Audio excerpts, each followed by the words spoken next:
آواز سے درود پاک اللہم صلی علی سیدنا شفیعنا حبیبنا نبینا مولانا محمد بارک وسلم صلو علیہ الصلاة والسلام علیکہ یا رسول اللہ یا حبیب اللہ صلی اللہ تعالی علیہ وسلم۔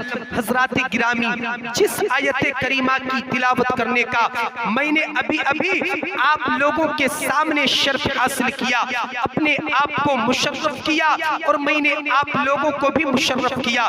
قرآن کا انداز تکلم دیکھو، قرآن کا انداز بیان دیکھو۔ قرآن کہتا ہے قد جاءکم من اللہ نور و کتاب مبین، قد جاءکم من اللہ نور و کتاب مبین۔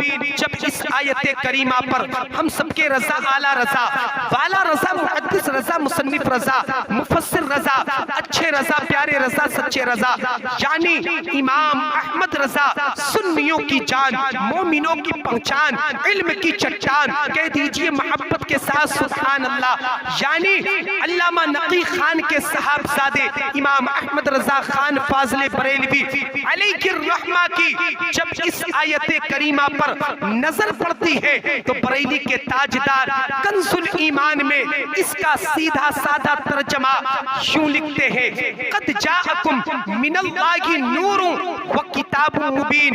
تحقیق ہے کہ اللہ کی جانب سے آیا نور اور لایا ساتھ میں روشن کتاب، نور آیا اور کتاب لایا۔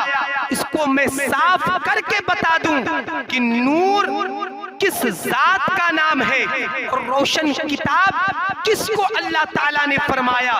نور سے مراد آمینہ کے لال حضرت عبداللہ کے لخت جگر حضرت عبدالمطلب کے نور نظر کو لیا گیا ہے، اور روشن کتاب سے مراد جو ہماری اور آپ کی، بلکہ ہماری اور آپ کی ہی نہیں بلکہ جتنے بھی ہمارے مسلم بھائی ہیں ان تمام بھائیوں کی جو خاص کتاب ہے اس کا نام کلام پاک ہے، اس کا نام کلام اللہ ہے۔ میرے دوست، میرے بزرگ، میرے عزیز بچوں، نور سے مراد میرے آقا کی ذات ہے، آپ کے آقا کی ذات ہے، حضرت آمینہ کے لخت جگر کی ذات ہے، اور روشن کتاب سے مراد قرآن پاک ہے۔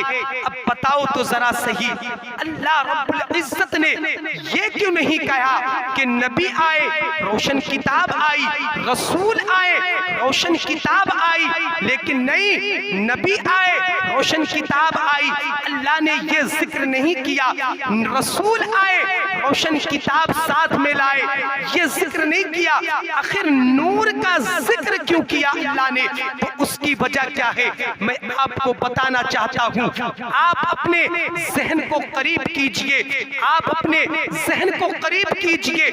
آپ کو کسی کتاب کا مطالعہ کرنا ہو، آپ کو کسی کتاب کو پڑھنا ہو تو آپ کو بلب کی ضرورت پڑے گی، آپ کو سورج کے روشنی کی ضرورت پڑے گی، آپ کو چراغ کی ضرورت پڑے گی، آپ کو موم بتی کی ضرورت پڑے گی، آپ کو لامٹین کی ضرورت پڑے گی۔ میرے دوست، میرے بزرگ، میرے عزیز بچوں، رات کی تاریکی ہو اور اگر آپ کسی کتاب کو پڑھنا چاہے تو آپ کتاب نہیں پڑھ سکتے بغیر موم بتی کے، بغیر چراغ کے، بغیر روشنی کے آپ کتاب نہیں پڑھ سکتے۔ لیکن آؤ میرے دوست، وہ کون سی کتاب ہے جس کو بلب کی روشنی میں پڑھا جا سکتا ہے؟ وہ کون سی کتاب ہے جس کو سورج کی روشنی میں پڑھا جا سکتا ہے؟ وہ کون سی کتاب ہے جس کو موم بتی کی روشنی میں پڑھا جا سکتا ہے؟ وہ عام کتابیں ہوتی ہے جس کو بلب کی روشنی میں پڑھا جا سکتا ہے، موم بتی کی روشنی میں پڑھا جا سکتا ہے، سورج کے اجالے میں پڑھا جا سکتا ہے۔ لیکن میرے دوست، اگر قرآن پاک کو پڑھنا ہو تو بلب کی روشنی میں نہیں پڑھ سکتے۔ پڑھ تو لیں گے لیکن سمجھ نہیں سکتے۔ قرآن کو اگر پڑھنا چاہتے ہیں اور سمجھنا چاہتے ہیں تو نبی کے نور سے پڑھو اور قرآن پاک کو نبی کے عشق سے سمجھو۔ جس دن نبی کے نور سے آپ نے قرآن کو پڑھا اور نبی کے عشق سے قرآن کو سمجھا، خدا کی قسم اس دن میں حقیقی معنی قرآن پڑھنے کا سمجھ جائیں گے آپ کہ قرآن کو کس طرح سے ہمیں پڑھنا چاہیے، قرآن کو کس طرح سے ہمیں پڑھنا چاہیے۔ میرے دوست، میرے بزرگ، میرے عزیز بچوں، میں آپ کو بتاتا چلوں کہ لکڑیاں بہت ساری ہوتی ہے، لکڑیاں بہت ساری ہوتی ہے، کسی لکڑی کو جلا دیا جاتا ہے، کسی لکڑی کو جلا دیا جاتا ہے، کسی لکڑی کو تخت بنا دیا جاتا ہے، کسی لکڑی کا میز بنا دیا جاتا ہے، لیکن جس لکڑی کا میز بنتا ہے، جس لکڑی کو جلا دیا جاتا ہے، اس لکڑی کی کوئی قیمت نہیں ہوتی۔ ہوتی کیا کوئی قیمت؟ کوئی قیمت نہیں ہوتی۔ لیکن اگر کسی لکڑی کا رحل بنا دیا جائے، کسی لکڑی کا اگر رحل بنا دیا جائے تو وہ لکڑی بھی قرآن ممتاز ہونے کی وجہ سے اس لکڑی کی بھی قیمت ممتاز ہو جاتی ہے، اس لکڑی کی بھی قیمت ممتاز ہو جاتی ہے۔ حضرات، چادریں بہت ساری ہوتی ہے، کپڑے بہت سارے ہوتے ہیں، لیکن اتنی قیمتی چادریں نہیں ہوتی۔ لیکن کسی چادر کو اگر روضہ رسول سے نسبت ہو جائے، روضہ رسول پر کسی چادر کو اگر پیش کر دیا جائے تو روضہ رسول سے لگنے کی وجہ سے وہ چادر بھی ممتاز ہو جاتی ہے۔ تو میرے دوست، میرے بزرگ، میرے عزیز بچوں، جب ایک لکڑی رحل بن جاتی ہے تو وہ بھی ممتاز نظر آتی ہے۔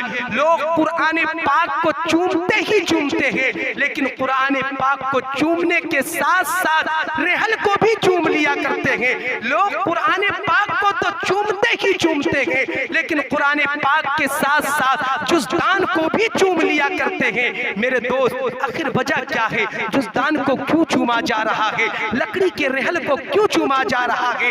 اس لیے چوما جا رہا ہے کیونکہ اس لکڑی کو قرآن پاک سے نسبت ہو گئی ہے، اس کپڑے کو قرآن پاک سے نسبت ہو گئی ہے۔ تو بتاؤ تو ذرا صحیح کہ جب ایک لکڑی قرآن پاک سے لگ جائے تو وہ ممتاز ہو جائے، جب ایک عام سا کپڑا قرآن پاک کا جزدان بن جائے تو وہ ممتاز ہو جائے، جب قرآن پاک کے لگ جانے سے ایک لکڑی کی قیمت اتنی ممتاز ہو جاتی ہے تو صاحب قرآن کے ممتاز ہونے کا عالم کیا ہوگا؟ صاحب قرآن کے ممتاز ہونے کا عالم کیا ہوگا؟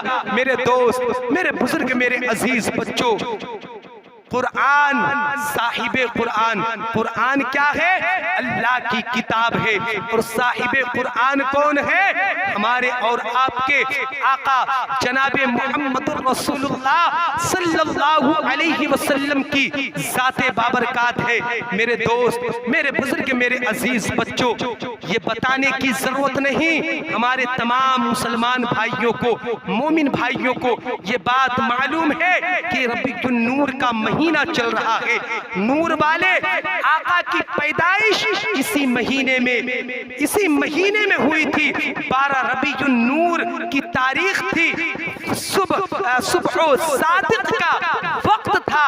اب آپ یہ سوچ رہے ہوں گے کہ حضور تشریف لائے تو دن میں کیوں نہیں لے آئے، رات میں کیوں نہیں لے آئے؟ میرے دوست، میرے بزرگ، میرے عزیز بچوں، اگر ہمارے آقا رات میں تشریف لاتے تو رات دن کو چیلنج کر دیتی، اے دن تیری کوئی حقیقت نہیں، تیری کوئی حقیقت نہیں۔ دیکھو، نبی آخر الزمان امام الانبیاء آمنہ کے لال تو مجھ میں تشریف لا رہے ہیں، اور اگر میرے آقا دن میں پیدا ہوتے تو دن رات کو چیلنج کر دیتی کہ اے رات تیرا کوئی وجود نہیں، وجود تو میرا ہے کہ مجھ میں نبی آخر الزمان تشریف لا رہے ہیں۔ آنے والے تو بہت سارے آتے ہیں، لیکن میرے آقا کے آنے کا وقت دیکھو، میرے آقا کے آنے کی شان دیکھو کہ صبح صادق کا وقت ہے۔ صبح صادق کے وقت میں میرے آقا نے آ کر یہ پیغام دیا کہ نہ تو رات دن کو چیلنج کر سکتی ہے، نہ تو دن رات کو چیلنج کر سکتی ہے۔ میرے آقا نے کہا کہ جب میں صبح و صادق میں پیدا ہوں گا تو رات جاتے ہوئے میرا دیدار کرتی جائے گی، اور دن نکلتا ہوا میرا دیدار کرے گی۔ تو میرے دوست، میرے بزرگ، میرے عزیز بچوں، یہ پیدائش میں بھی بہت بڑا فرق ہوتا ہے۔ آئیے میں آپ کو بتانا چاہتا ہوں کہ میرے دوست، میرے بزرگ، میرے عزیز بچوں، ہمارے اور آپ کے آقا نبی آخر الزمان، جب میرے دوست، میرے بزرگ، میرے عزیز بچوں، آپ کے دادا جان کا نام ہے حضرت عبد المطلب، اور آپ کی دادی کا نام بھی فاطمہ ہے، آپ کی بیٹی کا بھی نام فاطمہ ہے، اور آپ کی دادی کا بھی نام فاطمہ ہے، اور آپ کے حضرات گرامی، میرے دوست، آپ کے والد محترم کا نام حضرت عبداللہ ہے۔ آئیے حضرت عبداللہ کی 25 سال کی عمر شریف ہے، 25 سال کی عمر شریف ہے۔ میرے دوست، میرے بزرگ، میرے عزیز بچوں، جب ہمارے اور آپ کے آقا 2 ماہ کے شکم میں تھے، 2 ماہ کے شکم میں تھے، اماں آمینہ کے شکم میں تھے، تو حضرت عبداللہ کہتے ہیں میری شریک حیات، میں تجارت کے لیے ملک شام جا رہا ہوں، میں تجارت کے لیے ملک شام جا رہا ہوں۔ جیسے ہی اماں آمینہ رضی اللہ تعالی عنہا نے اس جملے کو سنا ہے تو پھوٹ پھوٹ کر رونے لگی۔ تو حضرت عبداللہ کہتے ہیں آمینہ کہو تو ذرا صحیح، کیا تمہیں کوئی تکلیف ہے، کیا تمہیں کوئی پریشانی ہے؟ تو اماں آمینہ کہتی ہے اے میرے شوہر انعامدار، 2 ماہ کا آپ کی امانتیں آئے ہوئے میرے شکم میں 2 مہینے گزرے ہیں اور آپ ہمیں چھوڑ کر جا رہے ہیں۔ حضرت عبداللہ کہتے ہیں آمینہ کوئی میں ہمیشہ کے لیے چھوڑ کے تو نہیں جا رہا ہوں، تجارت کے غرض سے جا رہا ہوں، کچھ ماہ کے بعد میں پھر واپس آ جاؤں گا، کچھ ماہ کے بعد پھر میں واپس آ جاؤں گا۔ آپ نے حضرت آمینہ کو تسلی دی ہے، اور تسلی دے کر آپ تجارت کے لیے ملک شام روانہ ہو جاتے ہیں۔ میرے دوست، میرے بزرگ، میرے عزیز بچوں، 6 مہینہ گزرا ہے۔ کتنا مہینہ گزرا ہے؟ 6 مہینہ گزرا ہے کہ میرے دوست جو تاریخ آنے کی بتائی تھی، واپسی کی تاریخ، حضرت عبداللہ رضی اللہ تعالی عنہ نے اس تاریخ میں اماں آمینہ بے صبری سے انتظار کرتی ہے۔ اماں آمینہ جلدی جلدی آٹے گوندھ رہی ہے، کھانے پکانے کی تیاریاں کر رہی ہے۔ حضرت عبد المطلب کہتے ہیں بیٹی خیر تو ہے، آخر اتنی جلد بازی کیوں؟ کہا ابا میں اس لیے اتنی جلدی کر رہی ہوں کہ آج کی جو تاریخ ہے وہ آپ کے بیٹے میرے شوہر حضرت عبداللہ کی واپسی آنے کی تاریخ ہے، اس لیے میں کھانے کی انتظام کر رہی ہوں، اس لیے میں کھانا پکا رہی ہوں۔ حضرت عبد المطلب کہتے ہیں چلو ٹھیک ہے آپ کھانا بنا لو۔ حضرت اماں آمینہ کھانا بناتی ہے۔ اب میرے دوست، میرے بزرگ، میرے عزیز بچوں، غروب آفتاب ہو گیا ہے، حضرت عبداللہ کی کوئی خبر نہیں، حضرت عبداللہ کی کوئی خبر نہیں، کوئی پتہ نہیں۔ حضرت اماں آمینہ پریشان ہوتی ہے اور حضرت عبد المطلب سے یعنی آپ اپنے سسر سے کہتی ہیں ابا سورج غروب ہونے چلا ہے، اب تک عبداللہ کا کوئی پتہ نہیں ہے، اگر آنا ہوتا تو اب تک آ گئے ہوتے، بہت لیٹ ہو چکا ہے۔ حضرت عبد المطلب کہتے ہیں بیٹی آمینہ رکو، میں حرم شریف جاتا ہوں اور جا کر میں پتہ کرتا ہوں کہ میرے بیٹے کو آنے میں تاخیر کیوں ہو گئی، میرے بیٹے کو آنے میں تاخیر کیوں ہو گئی۔ اتنے میں ہی جیسے ہی حضرت عبد المطلب حرم شریف میں پہنچتے ہیں، خانہ کعبہ کے قریب پہنچتے ہیں، تو ایک شخص خبر لے کر آیا اور کہتا ہے کہ ملک شام سے آپ کے صاحبزادے عبداللہ چلے تھے گھر کے لیے، ان کی طبیعت بہت زیادہ علیل ہو گئی، ان کی طبیعت بہت زیادہ بگڑ گئی، طبیعت بگڑنے کی وجہ سے آپ کا انتقال ہو گیا، اور مدینہ شریف میں مدینہ المنورہ کی سرزمین پر ایک دار النابغہ پڑتا ہے، اسی جگہ پر آپ کو مدفن کر دیا گیا۔ میرے دوست، میرے بزرگ، میرے عزیز بچوں، یہ حضرت عبد المطلب المطلب خبر لے کر آتے ہیں. اب حضرت عبد المطلب سوچتے ہیں کہ میں خبر دوں تو دوں کیسے, آمینہ کو بتاؤں تو بتاؤں کیسے. وہ آمینہ جو میرے بیٹے کا انتظار کر رہی ہے, روٹیاں بنا کر تیار ہے, روٹیاں بنا کر تیار ہے کہ اب میرے شوہر آتے ہوں گے, اب میرے شوہر آتے ہوں گے, میں خبر دوں تو دوں کیسے. آخرکار کسی طرح سے خبر دی گئی. حضرت آمینہ رضی اللہ تعالی عنہا پھوٹ پھوٹ کر رونے لگی. اور میرے دوست, میرے بزرگ, میرے عزیز بچوں, مکہ المکرمہ کا یہ رسم تھا, یہ رواج تھا, یہ دستور تھا کہ جب کسی خاتون کا شوہر انتقال کر جاتا, جب کسی کا شوہر گزر جاتا تو وہ 2 سال تک سوگ منایا کرتی تھی.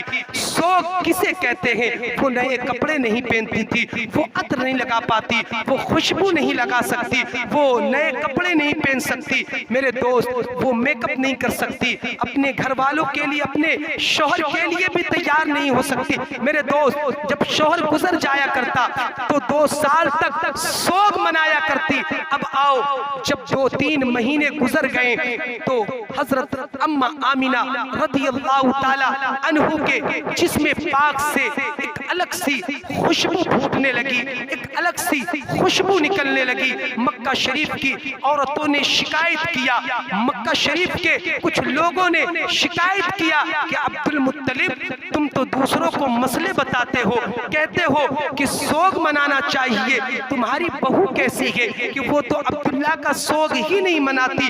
حضرت عبد المطلب جا کر حضرت فاطمہ رضی اللہ تعالی عنہا سے آپ بتاتے ہیں کہ فاطمہ جا کر اپنی بیٹی آمینہ سے کہو کہ کیا وہ سوگ نہیں مناتی, کیا وہ اپنے شوہر کا سوگ نہیں مناتی. تو حضرت فاطمہ رضی اللہ تعالی عنہا کہتی ہے کہ میں ایک مرتبہ گئی تھی, اور میں جیسے ہی گئی میں نے سوال کیا کہ بیٹی آمینہ کے پیشانی سے ایک ایسا نور پھوٹا کہ میں اس نور کو دیکھ کر بے ہوش ہو گئی, اور اسی جگہ پر میں گر گئی. میں یہ قوت نہیں رکھتی, میں یہ پاور نہیں رکھتی کہ میں بیٹی آمینہ سے سوال کر سکوں. آپ خود ہی جائے اور آپ خود ہی پوچھ لے جا کر. حضرت عبد المطلب کی نگاہیں نیچے ہیں, گردن نیچے ہیں, اور اندر داخل ہوتے ہیں. کہتے بیٹی آمینہ اب بتاؤ تو ذرا صحیح, کچھ شکایتیں مل رہی, کیا تجھے میرے بیٹے عبداللہ سے محبت نہیں, کیا تو میرے بیٹے عبداللہ سے پیار نہیں کرتی؟ کہ بابا کیسی بات کر رہے ہیں, کیسی بات کر رہے ہیں, میں تو حیران ہوں آپ کی باتوں کو سن کر, یہ بات کیسی کر رہے ہیں. کہا بیٹی کچھ لوگوں کا یہ کہنا ہے کہ آپ کی بہو سوگ نہیں منا رہی ہے, عطر لگاتی ہے, خوشبو لگاتی ہے, نئے نئے کپڑے پہنتی ہے, چہرہ نور کی طرح چمکتا ہے, کیا وہ سوگ نہیں منا رہی ہے؟ بیٹی یہی میں پوچھ رہا ہوں. جب حضرت عبد المطلب یہ کہتے ہیں تو حضرت آمینہ رضی اللہ تعالی عنہا بلک بلک کر روتی ہے. کہتی ابا جان آپ یہیں پر ٹھہرے. گھر کو جاتی ہے, دیوار کی مٹی لیتی ہے اور لے کر حضرت عبد المطلب کے ہتھیلی پر رکھ دیتی, اور رکھ کر کہتی ابا جان بتائیے اس میں میرا کیا قصور ہے؟ اس دیوار کو آمینہ نے آج نہیں کل چھوا تھا, اور آج تک یہ دیوار خوشبودار ہے, تو اس میں میری کیا غلطی ہے, اس میں میری کیا غلطی ہے؟ ابا اتنے ہی پر حد نہیں, رکیے میں آپ کو اور دکھاتی ہوں. تکیے لے کر آتی ہے اور کہتی ابا اس تکیے کو آپ سونگے. جب حضرت عبد المطلب تکیے کو سونگتے ہیں تو تکیہ بھی خوشبودار ہے. حضرات گرامی اماں آمینہ بیان کرتی ہے کہ ابا حضور میں آپ سے بتاتی ہوں کہ جب سے آپ کے لخت جگر حضرت عبداللہ کی امانتیں آپ کی بیٹی فاطمہ کے شکم میں آیا ہے, خدا کی قسم اس امانت کی ایسی برکت ہے کہ جس چیز کو میں چھو دیتی ہوں وہ چیزیں خوشبودار ہو جایا کرتی ہے, جس چیز کو میں چھو دیتی ہوں وہ چیزیں خوشبودار ہو جایا کرتی ہے۔ ابا اب بتائے اس میں میرا کیا قصور ہے؟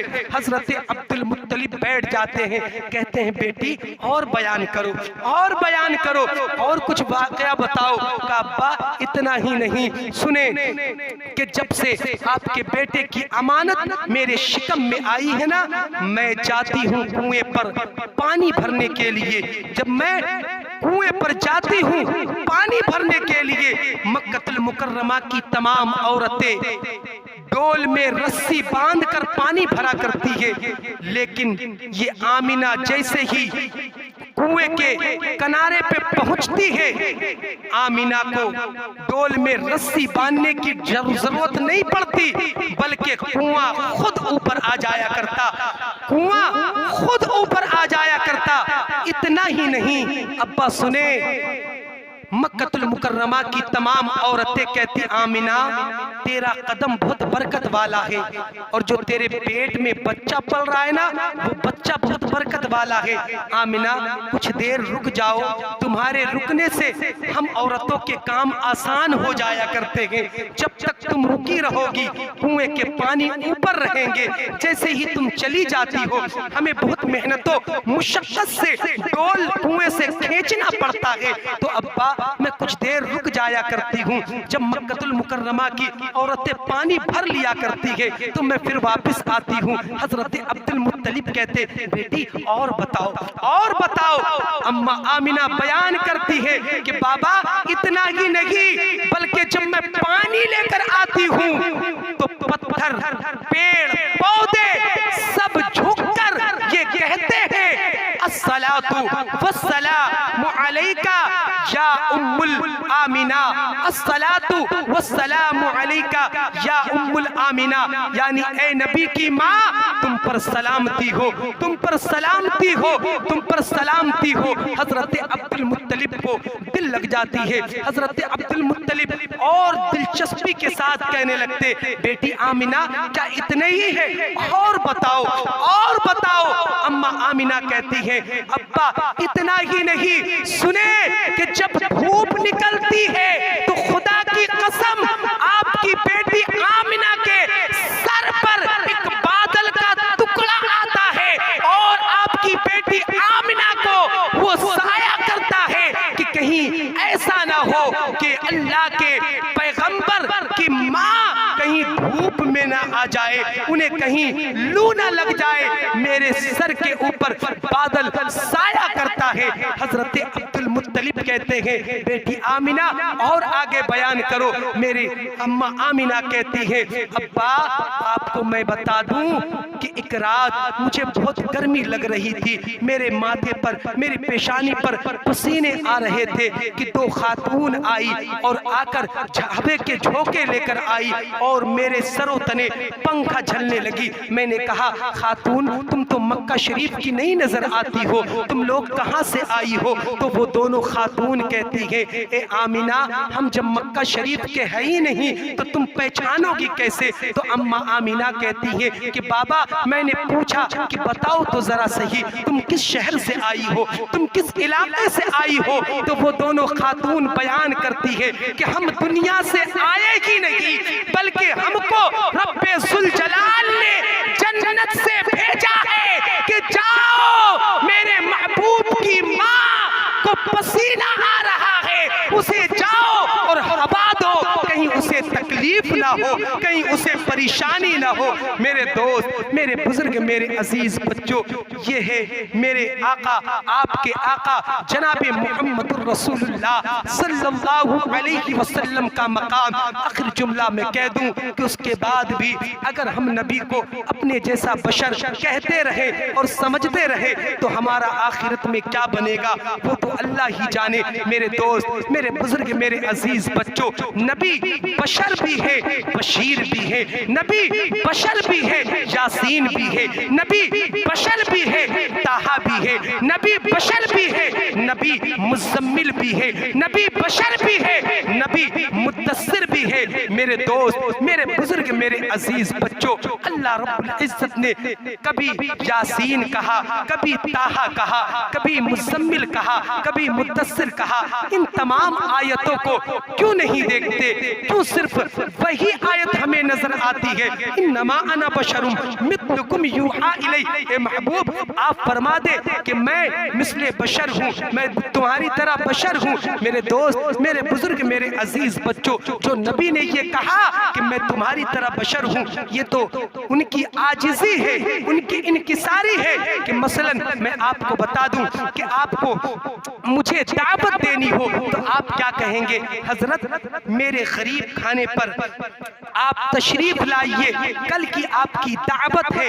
تو آپ نے جو کہا کہ میرے غریب کھانے پر آپ تشریف لائے، اب میں تو یہ نہیں کہوں گا کہ میں آپ کے غریب کھانے پہ انشاءاللہ ضرور تشریف لاؤں گا۔ یہ تو آپ کی عاجزی ہے، انکساری ہے، یہ تو آپ کی محبت ہے کہ اپنی حویلی کو بھی غریب کھانا کہہ کے ہم سے آپ بتا کر دعوت دے رہے۔ اس کا مطلب یہ نہیں ہوتا کہ میں بھی یہی کہوں کہ ہاں ڈاکٹر صاحب میں ضرور انشاءاللہ کل آپ کے غریب کھانے پر آؤں گا۔ تو میرے دوست، اگر میرے آقا نے یہ کہا انما انا بشر مثلکم یوحیٰ الی، میں تمہاری طرح بشر ہوں، تو اس کا مطلب امت محمدیہ کو یہ نہیں ہوتا کہ ہم بھی یہی کہیں کہ نبی آپ تو ہماری طرح بشر ہو، یہ نہیں ہوتا۔ میرے دوست، میرے بزرگ، میرے عزیز بچوں، ہم کسی بھی طرح نبی کی جیسے نہیں ہو سکتے، کسی بھی چیز میں ہم نبی کے برابر نہیں ہو سکتے، اور نبی کے برابر کی بات تو چھوڑو، خدا کی قسم نبی کے قدموں کے اگر ہم پھول کے برابر ہو جائے تو اس زمانے کے ہم پھول بنتے ہوئے نظر آئیں گے۔ اگر نبی کے آخر الزمان کے قدموں کے دھول کے برابر ہو گئے تو موجودہ وقت جو چل رہا ہے کہ ایمان والوں ڈھونڈو لیکن ایمان والے ملتے نہیں، لیکن خدا قسم اگر ہم نبی کے دھول کے برابر ہو گئے قدموں کے تو ہم آج کے زمانے کے پھول ہو جائیں گے۔ میرے دوست، میرے بزرگ، میرے عزیز بچوں، جب میرے آقا، آپ کے آقا جناب محمد رسول اللہ صلی اللہ علیہ وسلم پیدا ہوئے، صبح صادق کا وقت تھا اور فرشتے درود و سلام آقا کریم صلی اللہ علیہ وسلم کے اوپر پڑھ رہے تھے، بھیج رہے تھے۔ تو آئیے فرشتوں کی سنتوں پر ہم اور اب عمل کر لیں، کھڑے ہو جائیے اور صلاۃ و سلام پڑھ لیں۔ السلام علیکم ورحمۃ اللہ تعالی وبرکاتہ۔